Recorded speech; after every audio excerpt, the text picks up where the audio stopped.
get going. We will start. I will call the meeting to order at 8:33. We have a roll call, please. You bet. Good morning. Let's see, Secretary Halverson. Here. Thank you. Vice Chairman Harrigan. Here. Thank you.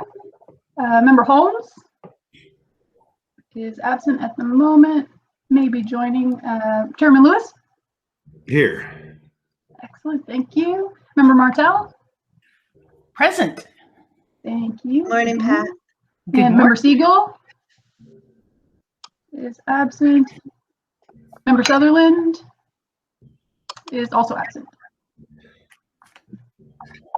But we do have a quorum, 4 out of 7. Okay, well, nice to see everyone. Yes, I'm wearing my SC hat. I thought I'd have a little more patriotism for my 2 other board colleagues that USC did make the Elite 8. Pat, your hair looks great this morning. Oh, thank you. Mine doesn't, hence the hat. But I thought I'd have more fun with Ryder, but Nicole's on the phone. It's always nice to see you, Nicole, but I really wanted to tease Ryder since we beat the back. He's still asleep. And he doesn't follow college basketball. I kept trying to razz him, and he's no fun because he doesn't follow college basketball. So he didn't realize he's just a football guy. Yeah. Yeah. Oh, well. All right. Okay. Are there any modifications to the agenda? Seeing none, I'll ask for a motion to approve the agenda. So moved. Tom, second. Okay. The second by Halverson. Any further discussion? All those say aye. Aye. Aye. Opposed? Okay, the agenda is approved as submitted. Are there any members of the public that would like to comment on any item not on the agenda? This is a regular meeting of the board, so comments on items not on the agenda at any of our sites. Just a few moments. Okay, hearing none, then we'll move to reports to the board. Our first is a budget update by Liz. Go ahead. Yes, good morning. So this is a fairly quick update, mainly just to show you the fruits of your labor from the last meeting. So on March 20th at the board budget workshop, you all had given us some guidance on what you wanted to see regarding the budget assumptions for the next fiscal year. And so we have here in the attachments the first draft of the multi-year projection for the next few years. And one of the primary assumptions that the board had expressed that they wanted to see in this first draft was assuming no enrollment growth, basically over what we currently have. And so this multi-year projection, it shows minor, small operating income deficits over the next several years. We do have a healthy fund balance for all of the out years, but it just kind of does underscore a little bit the need that, if possible, it would definitely help us to have a little bit of an increase in enrollment. This budget also, just as a reminder, does not include the large sums of one-time monies that we had discussed. So this is more of a structural budget to show you the sustainability kind of moving forward if we were to continue with current enrollment levels. And if you go down a few pages here, we do have it broken out by site for the next year. So for fiscal year 22, the sites are all, the first 3 here, North Bay, North Valley, and San Diego, are fairly break even, which is pretty common for school budgets, and it's definitely not a bad thing for your structural budget to be fairly close to break even when you have a healthy ending fund balance. Riverside definitely is the one I'd say where at this point the depreciation from our facilities project is probably the biggest hit to this. So if you look at the depreciation line, the Riverside depreciation is larger than any of the other schools because of our brand new facilities project that we finished. So that is the one school that has the largest deficit forecasted under these assumptions for the first draft. So as you know, we'll be meeting with the ad hoc budget subcommittee further to kind of refine details and also work on the budgets for those one-time funds that will be coming our way. And we'll bring you more information on that as it develops. But are there any questions at this point on this first draft? Yeah. Liz, what is the depreciation schedule? That seems like a steep number for that project. Sure. So the board financial policies and procedures dictate that the depreciation schedule is either 60 months from the placed in service date, just 5 years, or to the end of the lease term, whichever comes sooner. And this project did end up being, upwards of about, $600,000. So, Right. Spread over 5 years. Who do those people think they are setting policies like that? Okay, that answers my question. Thanks. Any other questions? So Liz, that's roughly 14 kids more we need at Riverside than what we've planned for. Yep. Nicole's gonna find them. There's a bunch of new apartments around there. They're just screaming for Pivot Charter School. Yeah. I'm going down next week to hand out mugs and welcome us to the neighborhood cards. Right. Yeah, so ideally we want to have this number, enrolled up around 145, 150 if we can. Thank you. So that's the budget update. Okay. That's it. Just a Any quick questions on the budget? That's what we wanted to see. I thank the budget committee for their efforts in putting that together. That is exactly what we discussed a couple of weeks ago. So we just need to really focus on getting Riverside up to par. The others are so close as a percentage. It could go either way, and you guys have continued to prove that you manage the expenses well. So I don't have any concerns. Do any board members have concerns or questions about the budget as shown besides Riverside? Which is what it is. That's a depreciation number we set. That's why I asked the question. Yeah. Okay, thank you, Liz. Seeing no questions, we'll move on to one of our favorite people, Nicole Smith. Good morning. It's so nice to see you again. It's been a long time. Good morning, Jim. Thank you. Nice to see you as well. Welcome to sunny Southern California. Not today, but we'll get there, right? Yeah, it'll get there eventually. It's been really nice. No, a little Not bad bit. view. Very nice. So you're in, are you at the Marriott Villas in Newport Coast? Yeah. Nice. Awesome. That's how we roll. Very cool. Okay. It's almost as nice as so, November Harvest. Yeah. Like you said, it's our job to help with enrollment. So definitely want to be looking at Riverside for this year and the new site and seeing what we can do there to be helpful in that regard, as well as all the campuses. So I'm just going to give a quick overview on what we've been up to and kind of what some results of that have been, and then our thoughts for the coming fiscal year. So as you all know, we've been working on implementing the new Pivot brand. I'm sure you've seen it out in the wild. You'll see it in Jana's presentation today. And we've been using that in all of our new marketing. And like Jana mentioned, we've moved postcards and mugs with the new logo and colors that are gonna get handed out in Riverside, trying to spread the word about our new. So wherever we have the opportunity to share a new brand, including the new messaging, we are doing so. We're in the middle of redesigning your website, so that's pretty exciting. Gina and Lindsay have been working with us closely on that, and we're moving along. I think we've got a nice homepage design, and we're working on content, and we're looking forward to launching that hopefully early this summer, I think is kind of our target. Does that sound right, Jana? Okay, cool. Yes. Okay, awesome, thank you. The marketing budget for this fiscal year, we reduced by a little over $20,000. A big portion of that was that we did the rebrand last year. So that was in last year's budget. But then that was slightly offset this year by the website launch.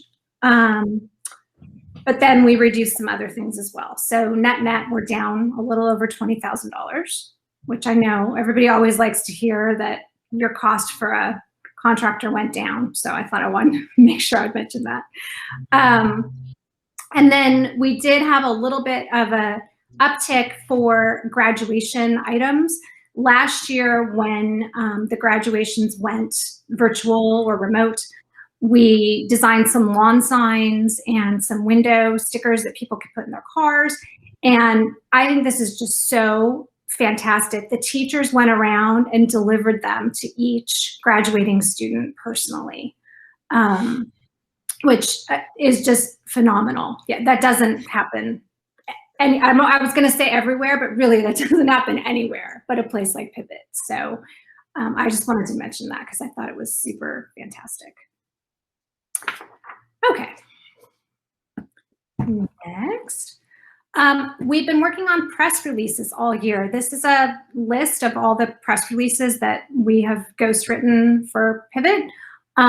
This one that's highlighted, it was an op-ed on fair funding for charter schools back last year when California voted to fund non-classroom-based charter schools at a lower amount per student than in-person programs. We helped draft this op-ed, and it was actually picked up in a number of publications, the Press Enterprise, Orange County Register, lots of different, if you Google this title, you'll find it all over the place. So that was kind of exciting. And then we're working on one right now about student success metrics. And so we're pretty excited about getting that one out there as well. And when Nicole says she helped write, it means they wrote it and then I edit it. So just being clear here, they write it, I edit it, and it's awesome. Thank you. Okay, print advertising. So just wanted to highlight some of the print ads we've done over the past year. I don't really have results on these because print advertising just doesn't work that way. Other than, you know, if the sites give us feedback on someone said they saw our ad, but we do print ads, we know people see them, but I don't have tangible hard results on them. So I'll just run through them really quickly. This is an elementary ad we did in Sonoma Family Life magazine. We ran it in November and December. Again, you can see the new branding, the Learn More, Struggle Less tagline. And because Sonoma Family Life is a publication focused on younger children, we did a more elementary school focused ad there. Next up, Chico News and Review. We know that for sure this publication works for us in North Valley. It's a very popular local publication in that area. Lots of people read it. Unfortunately, before COVID, this publication was weekly. And since COVID, it has gone to just a monthly publication. Fortunately, they are still in business. They were talking about not being able to, you know, because of COVID, but they found that by going to a monthly model, they can still keep advertisers and readership and keep going. So we are still using them to advertise. This is an ad we did in August, September, and October with them. And we have a virtual open house that we're doing at the end of this month. And so we're currently advertising there for our virtual open house as well. And by open house, I guess I should say info night. I always call it open house, but it's an informational night for prospective families. It's not an open house for current families. Annually, the Santa Rosa Chamber of Commerce produces a directory, or they call it their annual resource guide. We took out the whole back cover of that resource guide, and this is the ad that went on the back cover of that. And so it'll be out all year long, being distributed throughout the year. And then there's online advertising that goes along with that as well. And then this one's new for us, so I'm kind of excited to see how it pans out. Voice of San Diego, it's a publication down in the San Diego area, and they had this package deal where we got an ad, a mini story, we're in the Parents Guide to Schools, we're listed as an annual partner on their website, and then we have banner ads running on their website as well. It was a $5,000 package.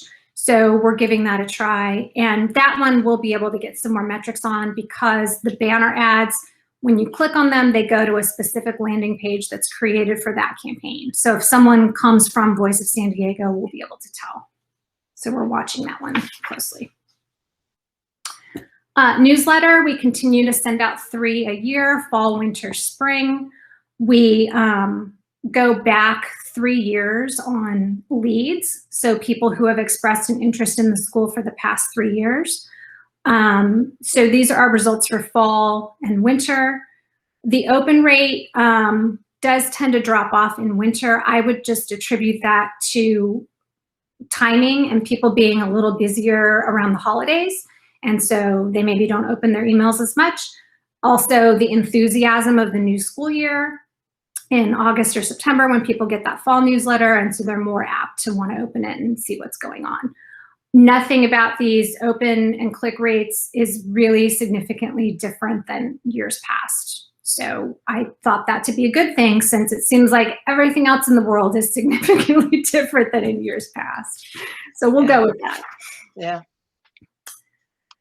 Like I mentioned earlier, we've done some outreach, correspondence. We do, and we've done this for the past few years now, we send out a Happy Thanksgiving card. Easier than trying to do a Happy Holidays, because you don't want to offend someone by using the wrong imagery or colors or language. Plus, then it doesn't get lost with all the other Happy Holiday cards that are coming in. So we do Thanksgiving cards. And these go out to all the authorizers and then school board officials, elected officials in the area for each school. And then this is the We've Moved card that we did that also went out to those same, we call them the VIPs. And then we have extras, like Jana said, that she'll be handing out as well. I'm gonna be dropping them off with some mugs to like those property managers at some of those places you were talking about, Jim, on Wednesday of next week. This is an example of what we did for graduation last year. Same group of VIPs we sent out these graduation invites to. And then this is what the lawn sign looked like that we that the teachers delivered to each of the graduates. And then you probably remember everybody shifted to blue cap and gown last year because that's consistent with our new brand. So looks awesome. I just wanted to share, I like the strategy of the VIP kind of being top of mind of administrators and elected officials. I think that's really smart, that they continue to see us producing and doing things and being recognized. So that's, I think, well worth the money. I also was just going to add so far, Nicole, I like the, now you're going to be interested in what I call it, the confetti or the puzzle pieces on the edge that play off of our Superman, butterfly, you can be anything logo. And so I think that's pretty neat how you design that. Thank you. Yeah, our design team did a really good job with coming up with creative, we call them tangrams. But yes, I know exactly what you're talking about. So great. Thank you. This is the student store we launched.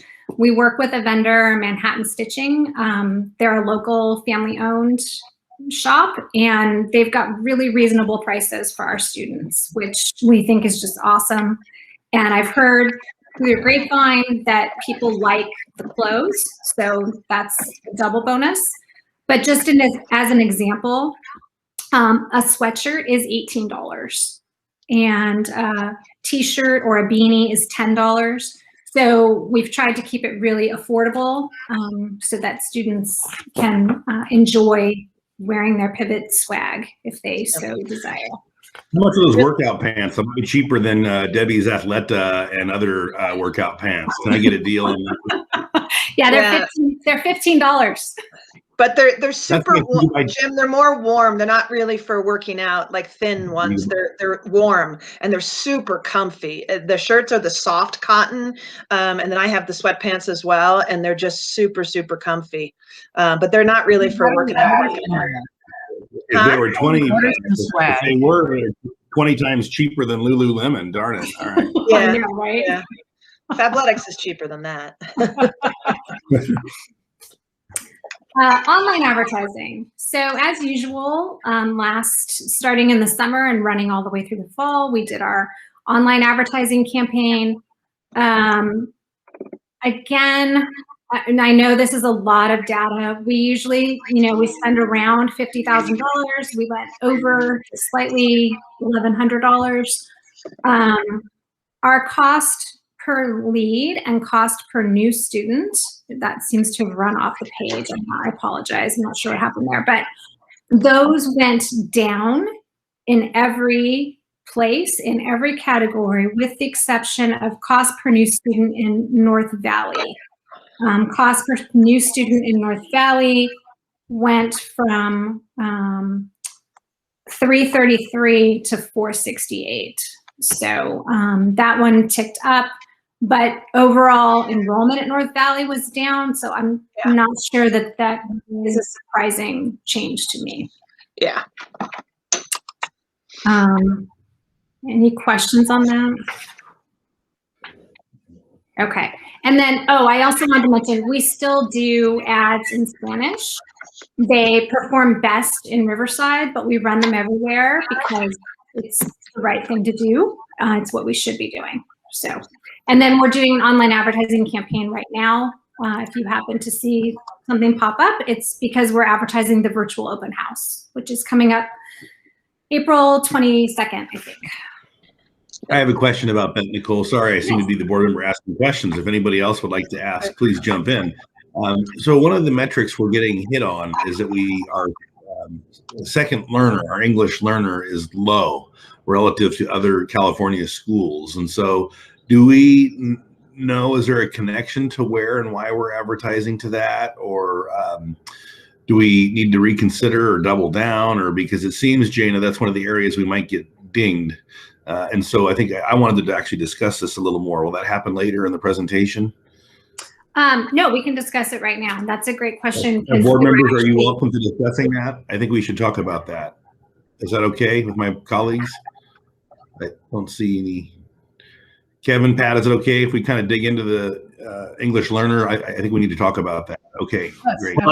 I would just say I think it's a broad conversation, even beyond the excellent work of the advertising, in terms of looking at the profile of an English language learner in terms of socioeconomics, culture, sociability, learning needs, having bilingual staff available to speak to people in their home language and to their parents.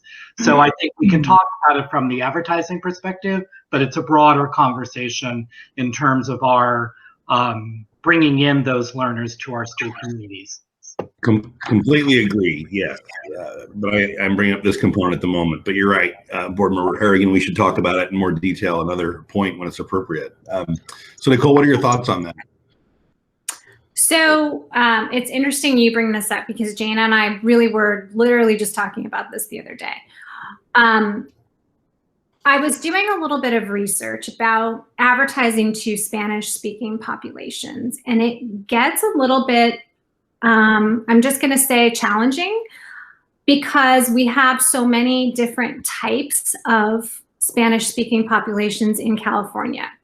So I want to make sure we're not only advertising to the Mexican Spanish-speaking population, but we're also advertising to all the Central American Spanish-speaking populations. And that is going to require some research on the part of my team. We do have some Spanish speakers on our team, so I'm going to be leaning on them to give me a little bit more guidance in that area because I am not a Spanish speaker. I have very rudimentary Spanish speaking skills and some understanding of the different cultures, but not enough to be an expert. So I am going to be leaning on my team for that. I was also reading that while some Spanish speaking populations love ads in Spanish, others love ads in Spanglish. And I want to do a little bit more digging into that because Spanglish isn't official. And so how do you know your Spanglish is the right Spanglish if you want to do an ad? Yeah, not offensive or derogatory or something. Right. So that's something that we're going to need to dig in a little into on our end. Third, one thing we know that we're doing right away. We are doing bus shelter ads in Chico. Those have been successful for us in the past. We have done them in Spanish in the past. We're doing something a little differently this year in that we're taking our Spanish bus shelter ad and choosing where it goes strategically. So it's going to run for 6 months. We can move it once a month. So we can choose 6 different locations where that will be going, where we think it's best placed. And the staff at North Valley is helping us with which locations would be best for that, because obviously they know a lot better than I do. And just a little side note there, it's going to cost us $2,200 to actually place it where we want it to go, into a predominantly minority neighborhood, Spanish-speaking neighborhood. That makes sense. A community center or a marketplace or something that we want to be accessible to. Yeah. If we really want to make an effort to do this, yeah, I'm intrigued by Kevin's earlier comments. So here we're talking about attracting the students and families, but then we're going to have to serve them, and to Kevin's point, and serve them well. Yeah. They deserve to be served well. So let's figure that out. Well, so it's a great lead-in. Thank you, Kevin, to our conversation in June and our one-time monies. And that's really why I brought it up with Nicole the other day. Is Liz and I have been since January-ish looking at what we wanted to do, and I won't get into too much detail now. But then I had a great conversation with board member Siegel, who has some contacts for people to support us, and our Riverside County Office of Education has them too. So we have a great plan for those one-time monies to develop a really awesome, way better implementation of an EL program than we've ever had before. So we're pretty excited about that. Pat, may I invite you, please, to share some thoughts with us? You've done a lot of work in the diversity area and nonprofit and the Latin community. Would you mind sharing some thoughts about what we're talking about or where we're headed, if you have some?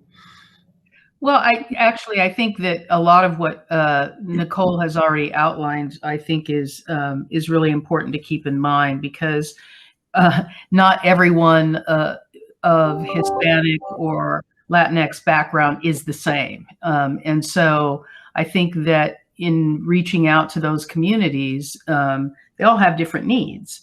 But I do think that I'm sorry, I keep losing my video. Okay.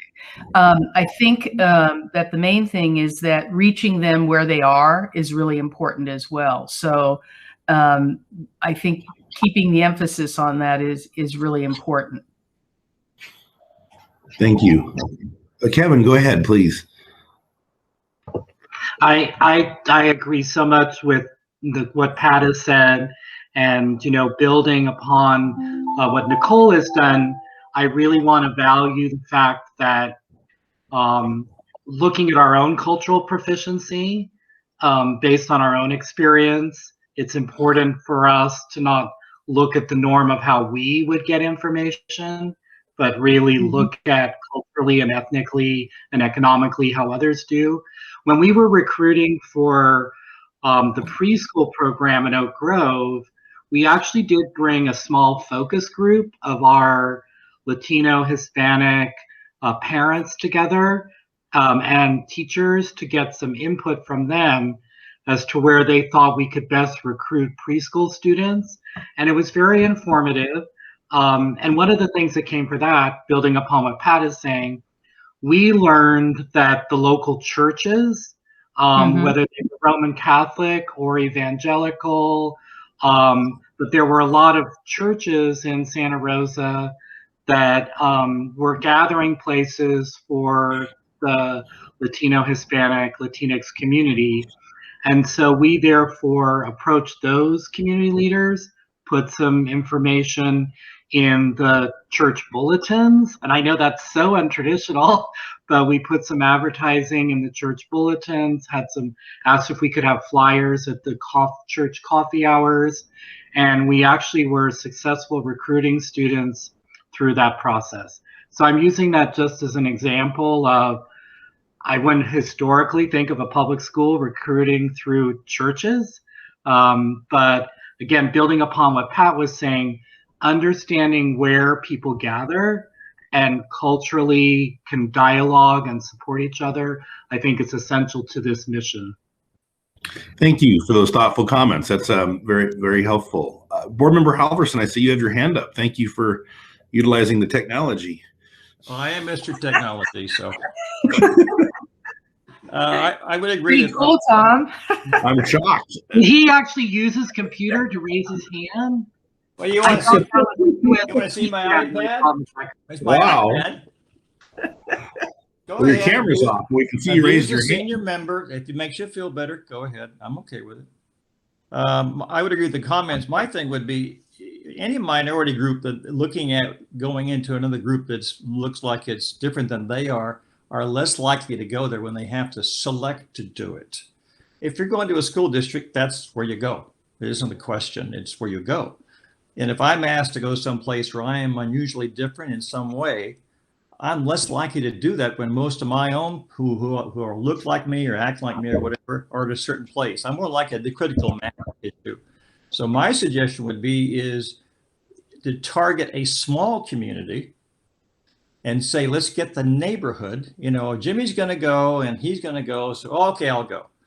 But one kid at a time to select down and go some places. I don't care who you are. It's difficult to do. It's not normal. So my thing would maybe is be much more selective where I spend the money, where I spend the time, and not have a broad-based thing, but maybe target a certain areas like Kevin mentioned, getting an input. But if I'm this kind of program needs somebody to make a decision that's really uncomfortable in some ways. And how do I make that where they're going to feel comfortable or it's perceived to be comfortable to them? And especially a program that's, you know, is one-on-one, which therefore I'm not with my friends so much, or appears to be that way.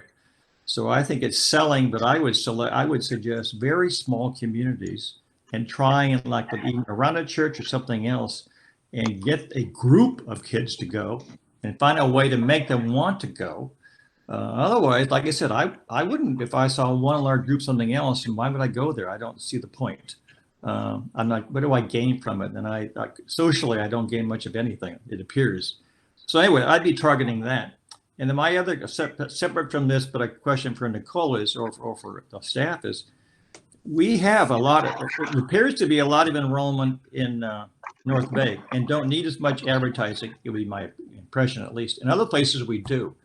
And are we giving a priority of spending more money in places like it's Riverside, it's San Diego, that are more difficult? Our finances tell us we got to work on those places more than anywhere else. North Bay, the finances work quite well, and the enrollment seems to be a waiting list. So, I mean, you got to continue to keep out there. That's true. But the other three, at least two of them, at least in Southern California, are in need. So are we giving priority to spending money more there than we are up north? That'd be my question, I guess. So I slipped that in part of this other issue. So there you go. Thank you, Tom. That's a great question, and it needs to be discussed. Nicole, make note. Pat, I see your hand is up. Thank you. So one other thing that I would also mention is, or inquire about, is to the extent that we are doing targeted outreach in the way that we've talked about, how are we prepared to have the resources available to the extent that we are successful in this endeavor? And do we feel confident that we have the staffing who can support people who may not be monolingual, but close to it? And I just want to ensure that if we're doing outreach, that we have all the resources necessary to support these diverse populations. Because if we don't, and we're not successful, then what will we have accomplished? And we'll do more harm than good as reputationally. Agreed. Agreed. Okay, great. Really good points. Good discussion we have going. Okay, Nicole, get it back to you. Those were a good few comments from board members.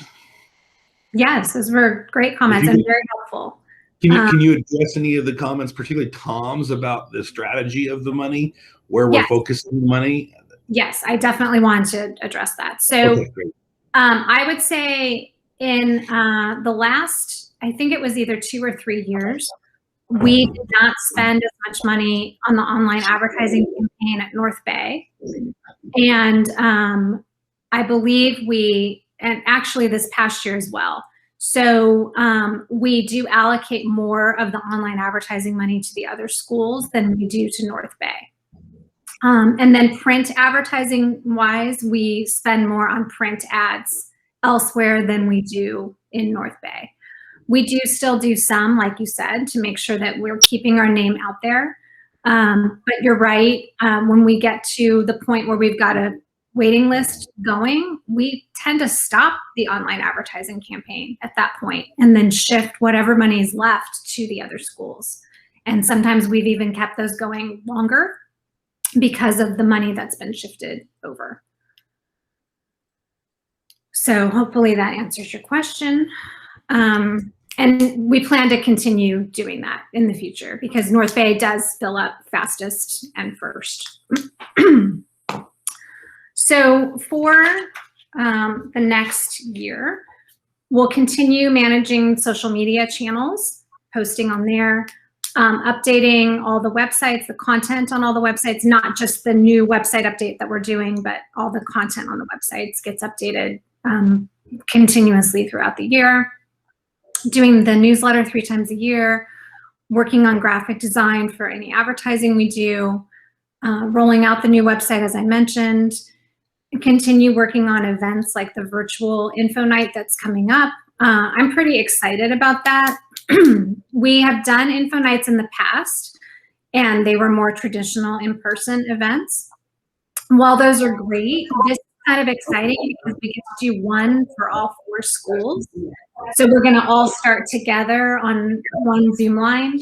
We have a great video we're going to show. We have speakers lined up, and then we're going to put breakout rooms on which schools are interested in.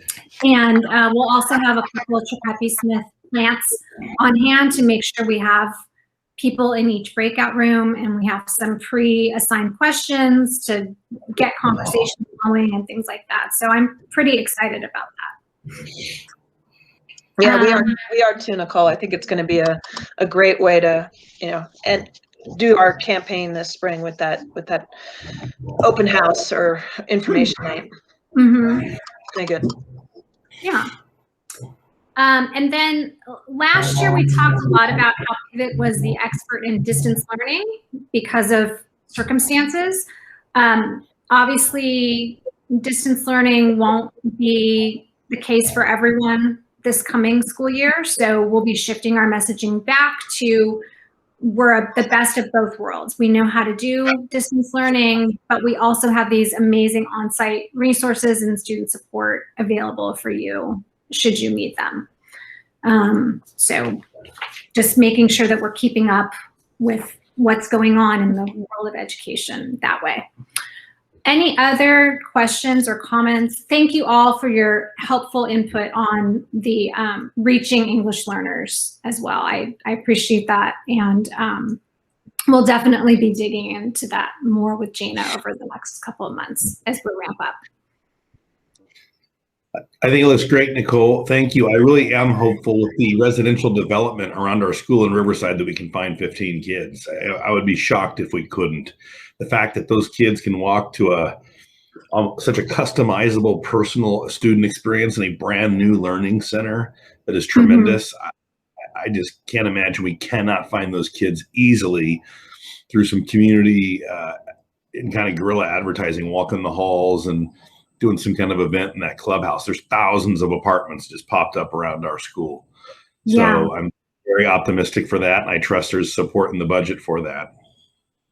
We'll make sure there is. And like Tom said, I know this was geared toward a different topic, but oftentimes when you can get one member of a group, you get the rest of the group to come along with them. So I'm hopeful that that strategy will work not only for targeting our English learners, but for targeting the residential areas around the new Riverside campus as well. So thank you. Thanks, everybody.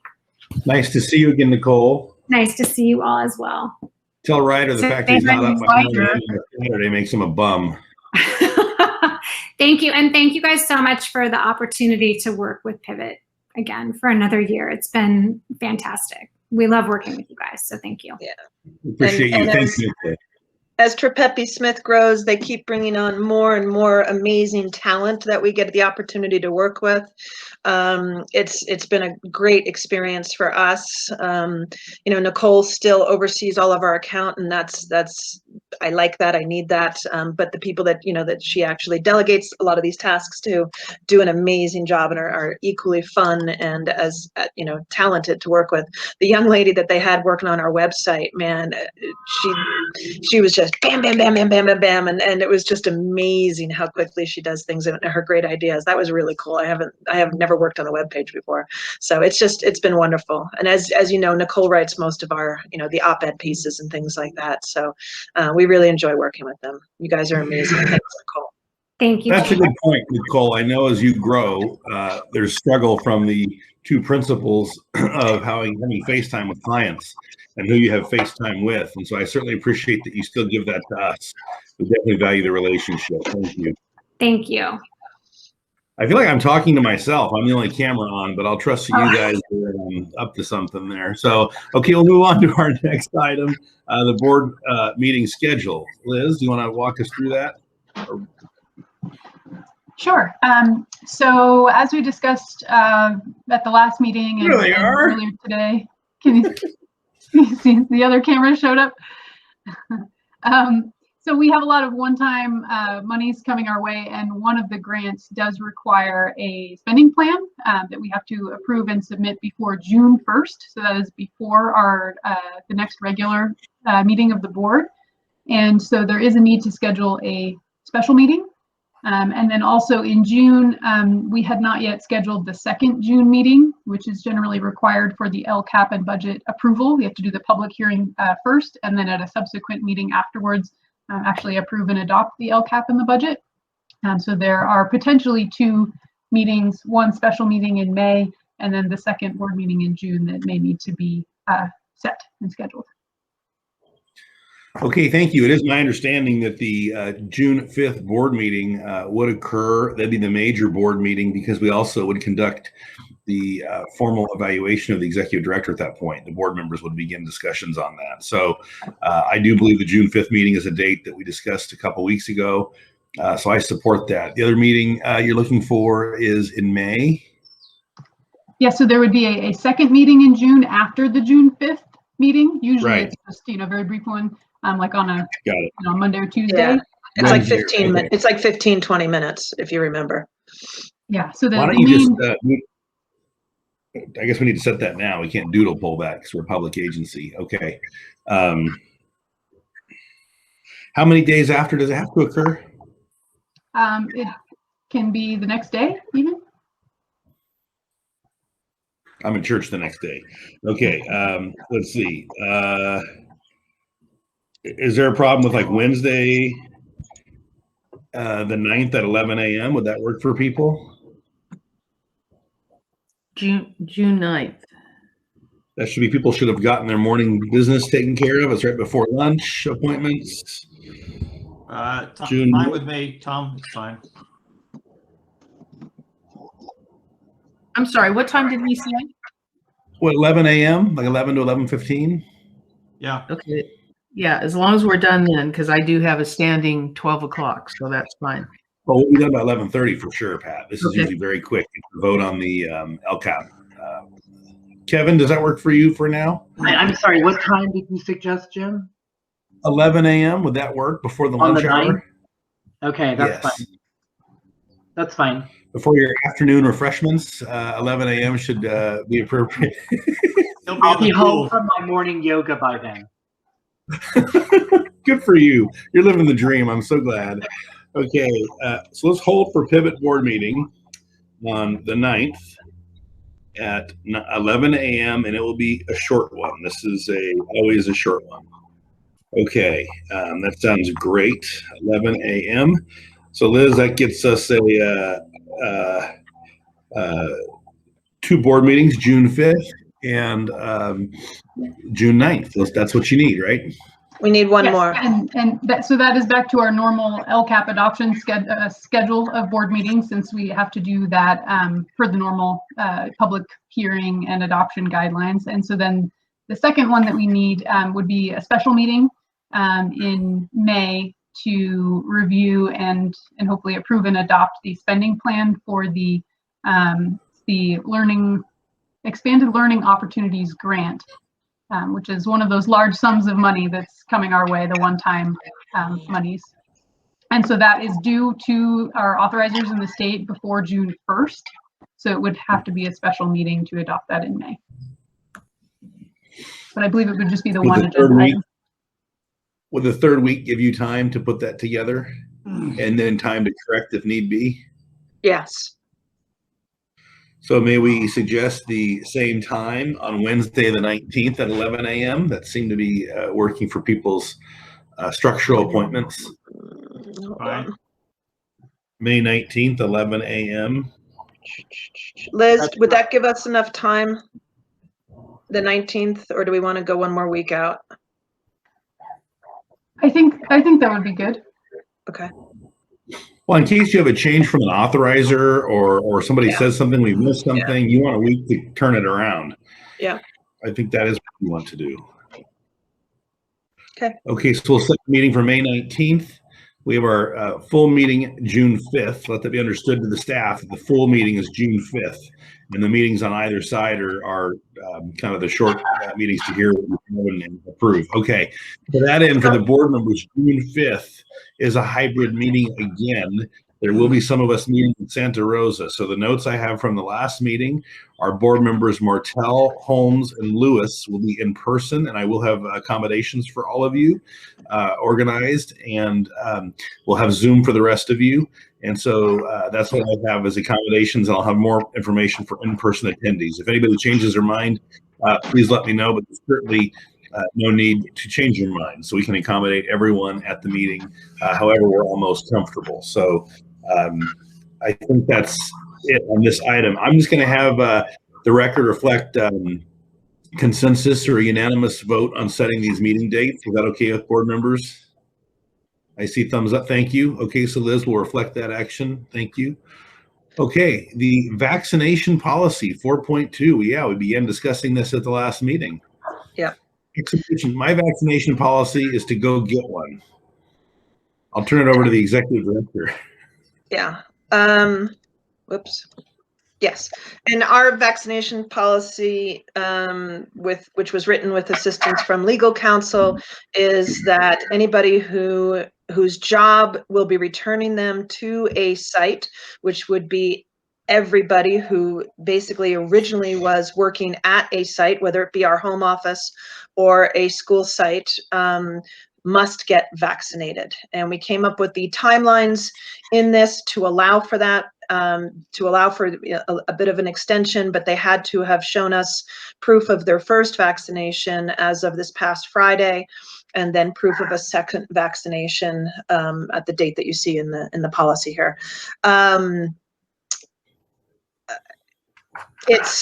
It was highly recommended by the Department of Public Health, by the California Department of Education, and our legal counsel that we do this so that we don't have liability should anybody get sick. Also, just to protect our communities, especially with some of the waves that are coming out from the additional strands of COVID, we need to protect our students and our staff and ourselves and our organization, Rose Education Organization. And so it was very important that we do this. I'm working with a few staff members on various accommodations to this policy. Obviously, if they have a medical note stating that they are exempt from taking the vaccines, we are working with those staff members to accommodate schedules and accommodate their job, responsibilities, as well as any religious beliefs that are in conflict with this policy and vaccinations. We are working with those folks as well. It's just, it's a sensitive subject, but again, the uber goal here was to protect our local communities, our staff, and also the broader community as a whole.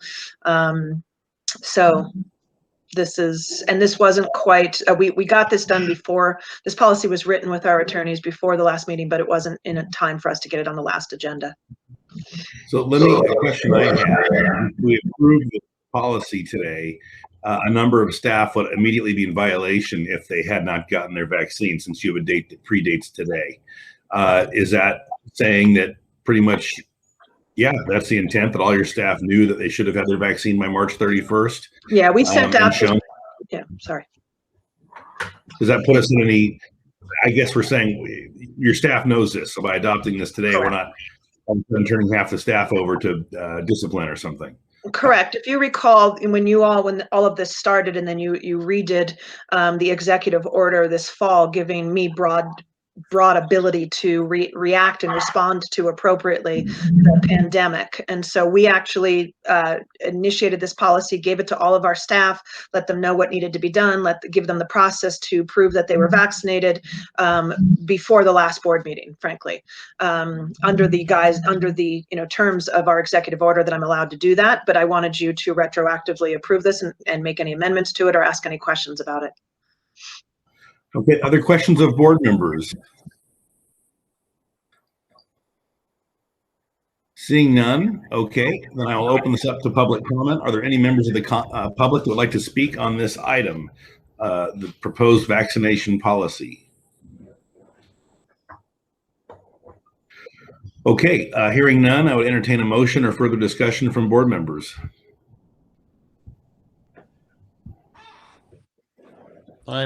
Tom moves to approve. Second. I'll second. Second. Okay, Pat. Second. Thank you. Any further discussion on this? All those in favor say aye. Aye. Aye. Opposed? Okay. Thank you, members.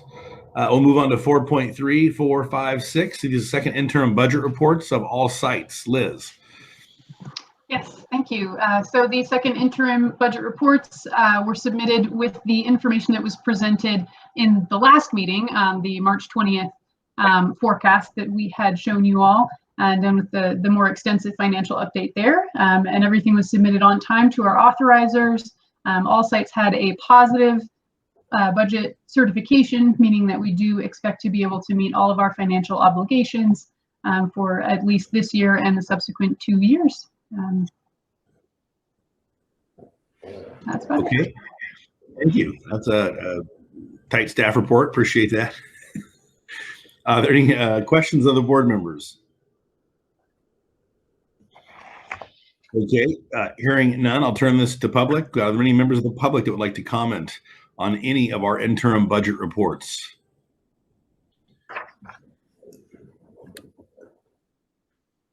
Okay, hearing none, then I will move that we approve all second interim budget reports for each site.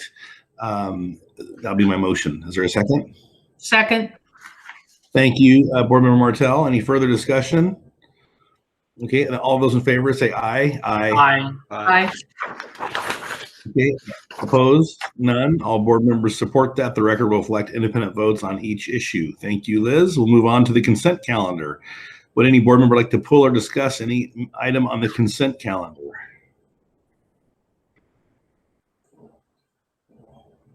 Okay, hearing none, I'll ask for a motion to approve the consent agenda. Don't move.